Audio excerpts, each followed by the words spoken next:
هنتكلم النهارده على الفرضيات اللي احنا لازم نستخدمها علشان نعرف نسجل. انت راجل عشان تسجل لازم تفترض حاجتين. انا علشان اسجل لازم في حاجه اسمها مونيتري يونت اسامبشن. انا بفترض المونيتري يونت اسامبشن. يعني ايه الكلام ده؟ يعني انا مش هسجل اي حاجه غير لما اعرف اكون بقيسها بالفلوس. ما انا فدي طبعا عامله مشكله كبيره، خلي بالك. يعني انا دلوقتي لو انا عندي مثلا صاحب الشركه صحته تعبانه، يعني مثلا كلنا سمعنا لما محمود العربي مات، اللي هو صاحب شركه كيان العربي الضخم ده، طبعا اثر على نفسيه المستثمر واثر على نفسيه الجمهور واثر على نفسيه العامل، فده بيخلي الشركه تتهبط كده شويه. فلو هي لستت في البورصه بتلاقي السهم بتاعها نزل شويه. لما سمعنا عن شركه طلعت مصطفى، لما طلعت مصطفى اتسجن السهم بتاعه نزل جامد جدا. فملاك الشركه دي لو صحتهم تعبانه المفروض انها تاثر على السهم. هل احنا نعرف نقيس صحه صحاب الشركه بالمونيتري يونتس؟ ما بنعرفش نقيسها بالفلوس. فبالتالي ما نقدرش نقول ان الشركه دي، يعني مثلا لو انت جيت مثلا قلت ان نجيب ساويرس تعبان وفي مرض الموت، هل فكرك شركه اوراسكوم مثلا بتاعت نجيب ساويرس سعر السهم بتاعها مش هينزل؟ هينزل طبعا. ليه؟ لان هي زي النساجون الشرقيون لما محمود خميس مات، لما حصل ان محمود خميس مات الشركه وقعت. ليه؟ لان عارفين اللي هيمسكوها عنده 2 بنات هم اللي هيمسكوها، فطبعا دي اثرت بشكل كبير على السهم بتاع الشركه بتاعت النساجون الشرقيون. ففي حاجات معينه، الموريل بتاعت الموظفين، اخلاقيات الموظفين، الموظف ده والله بلاش الاخلاقيات، خبره الموظف سنين، بقى له 25 سنه شغال، هل ملوش قيمه عندي كاصل اسجله في الشركه؟ اقول ان ده ليا حاجه هستفيد بيها من الموظف ده كخبره كده؟ ما بتتسجلش الخبره بتاعته لان مش عارفين نقيسها بالفلوس. ففي حاجات كده ما تقدرش تقيسها بالفلوس، فبالتالي انت ما بتسجلهاش بسبب ان انت مع مثلا الكواليتي بتاعت المنتج. انت عندك انت بتقدم خدمه صيانه كمبيوتر وده بيقدم خدمه صيانه كمبيوتر، بس انت بتقدم جوده عاليه جدا وهو ما بيقدمش جوده. هل الجوده دي، قيمه الجوده دي نعرف نقيسها بالفلوس؟ ما بيحصلش الكلام ده. فبالتالي اي حاجه بتتسجل بالفلوس نسجلها.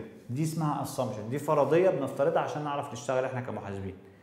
طب لو حاجات بقى ما نعرفش نقيسها بالفلوس وهتتسجل، هنسجلها ازاي؟ هنقيسها ازاي اصلا؟ احنا قلنا بقى في مقياس هيستوريكال كوست او فير ماركت فاليو. طب الفير ماركت هتجيبه منين؟ هتجيب القيمه السوقيه بتاعته ازاي؟ قيمه الحاجه دي هتجيبها منين لو انت مش عارف تقيسها بالفلوس؟ ده بالنسبه للاسامبشن دوت. في كمان الايكونوميك انتيتي اسامبشن. ايكونوميك انتيتي اسامبشن، يعني انا بفترض ان الشركه دي كيان له حقوق وعليه واجبات، ليه حقوق وعليه واجبات.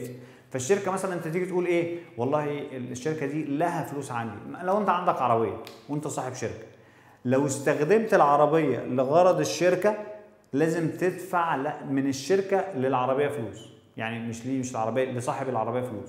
طب لو العكس، لو الشركه عندها فلوس وانت عندها عربيه وانت عايز تستخدم العربيه دي، لازم تدي ايجار للشركه. تفترض ان الشركه دي كيان مستقل، كيان اعتباري، بيسموه كده كيان اعتباري. انا بعتبر ان هو كيان ليه فلوس وعليه واجبات وعليه حاجات، يبقى ليه وعليه. فانا بفترض ان انا لازم افصل تماما ما بين صحاب الشركه وما بين الشركه نفسها. يعني ده كيان وده كيان تاني، ده كيان كده الشركه اهي وده كيان تاني خالص. لازم افصل ما بينهم. ما بقولش ان ده انا صاحب الشركه عم اخد منها واحط فيها عادي، لا مفيش الكلام ده. لازم نفصل ما بين الاثنين احنا كمحاسبين. ودي المشكله اللي بتقابلنا في الشركات الفرديه. الشركات الفرديه تلاقي صاحب الشركه هو عمال يشيل منها ويحط فيها ويشيل فلوس ويشيل فلوس منها ويحط فلوس فيها ويجيب بضاعه ويحطها في البيت ايه يا عم في ايه؟ فانت لازم يبقى في فصل ما بين الاثنين. لازم تفصل ما بين عشان تعرف تسجل كل حاجه مختلفه لوحدها. هنا الجدير بالذكر ان احنا نذكر انواع الشركات. فهتلاقي مثلا شركه سول بروبريتور شيب، هتلاقي في 3 انواع من الشركات. شركات فرديه بيملكها واحد بس من حيث الملكيه، يعني يبقى في عندك شركه اسمها سول بروبريتور شيب، شركه فرديه بيملكها واحد، فرد واحد. فطبعا دي الشركه بتقع بموت الفرد مات خلاص الشركه وقعت لو هو بيملكها واحد. لكن طبعا الكيانات الكبيره ما تلاقيش بيملكها واحد، عمرها ما بتكون واحد بس اللي بيملكها، فبيبقى معاه مستثمرين تانيين كتير يعني. فسول بروبريتور شيب. طب ما حد يقول لي طب ما نجيب ساويرس هو بيملك شركه. لا، هو مش بيملك شركه لوحده عشان تبقى عارف. بس نجيب ساويرس شركه اوراسكوم هو بيملك 50% من الشركه. طب وال 50 التانيين حاجات تانية، بنوك وشركات تانية وناس تانية وافراد وناس بتملكها كتير، فما بيملكهاش، انما دي بيملكها فرد واحد بس هو صاحب الشركه. فدي اسمها سول بروبريتور. لو هو مات الشركه ماتت خلاص، راحت في ده. بيبقى هو اللي عليه التزام للشركه. لو الشركه عليها التزام لحد هو اللي بيبقى عليه الالتزام هو كمان. لو الشركه عليها فلوس لحد هو اللي عليه نفس عليه الفلوس. لو الشركه اترفع عليها قضيه كانه هو اترفع عليها قضيه، لان هو الواحد اللي بيملكها، هو الوحيد اللي بيملكها. البارتنر شيب لا مش شرط. 2 بارتنر شيب. بارتنر شيب اللي هي الشركات الافراد. شركات الافراد دي بقى لا، لو الشركه بيملكها اكتر من واحد، 2 3 4 5، في ناس منهم ممكن يبقى عليهم مسؤوليه الالتزامات اللي على الشركه. لو الشركه عليها التزامات يبقى هو كمان عليه التزام. لو الشركه لها فلوس هم بيطالبوا بالفلوس ديت، الناس هي اللي بتطالب بالفلوس، بس الشركه لها كيان مستقل. بارتنرشيب بيملكها فرد او 2 او 3. والشركات الكبيره بقى اللي احنا بنطمح ان احنا كلنا نبقى شغالين فيها اللي هي شركات الكوربوريشن. دي شركات بتبقى كبيره قوي، شركه زي فيسبوك، زي اوراسكوم، زي النساجون، بتتقسم لقطع اجزاء صغيره جدا بيسموها سهم. فانت ممكن تشتري 20 سهم من الشركه دي، 30 سهم من الشركه دي، واحد تاني يشتري 10، واحد عايز يبيع الاسهم بتاعته لحد تاني يعرف يبيعها.